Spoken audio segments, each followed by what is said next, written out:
का त्यांना कळलं पाहिजे, नाही तर ते बोर होऊन जातील ना, म्हणून असं सोप्या सोप्या शब्दात. ते इन्स्टंट आहे असं किती स्पेशल असतं. हसत जगा, हसत जगा तरच आयुष्याला अर्थ आहे. हसत जगा, हसत जगा तरच आयुष्याला अर्थ आहे. प्रत्येक श्वासाला जर राहू शकलो समाधानी तरच आयुष्यात गंमत आहे. प्रत्येक श्वासाला जर राहू शकलो समाधानी तरच आयुष्यात गंमत आहे. कुठे मिळते ते समाधान, अशी किती त्याची किंमत आहे. कुठे मिळते ते समाधान, अशी किती त्याची किंमत आहे. फार लांब जायची गरजच नाही, ते आपल्या अगदी जवळ असते. फार लांब जायची गरजच नाही, कारण ते समाधान आपल्या अगदी जवळ आहे. आणि अमूल्य असूनही ते पूर्णपणे विनामूल्य आहे. आणि अमूल्य असूनही ते पूर्णपणे विनामूल्य आहे. तसं तर हे सगळ्यांनाच माहिती असतं. पण वळत कोणालाच नसतं.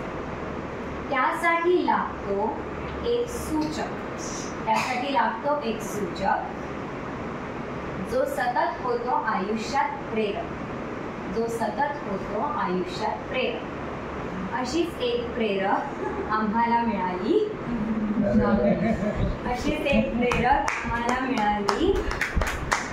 प्रेरकाच्या रूपात एक छान मैत्रीण मिळाली.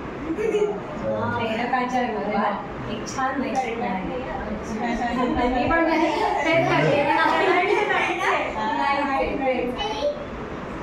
तुला लाभो ते सारे जे तुला हवे आहे. आजच्या दिवशी देवाकडे, गुरुजींकडे मनापासून तेच मागणे आहे.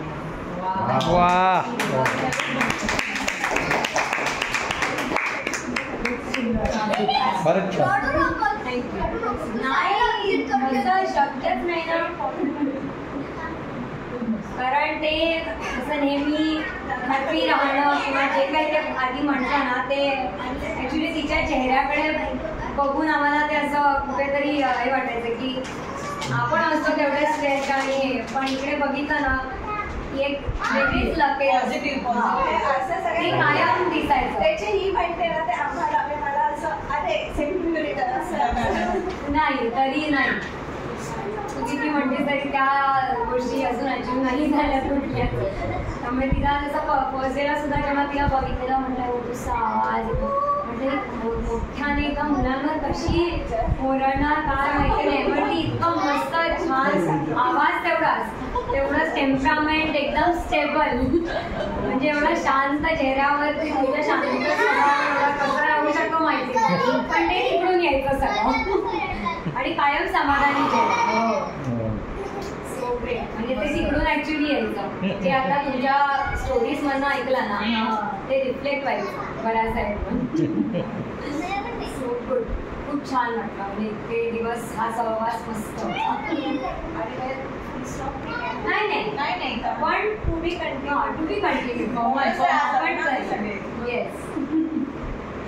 आणि तुम्हाला सगळ्यांना खरंच खूप धन्यवाद. मेन आद्विकला, त्याच्या पुढे आजी आजोबा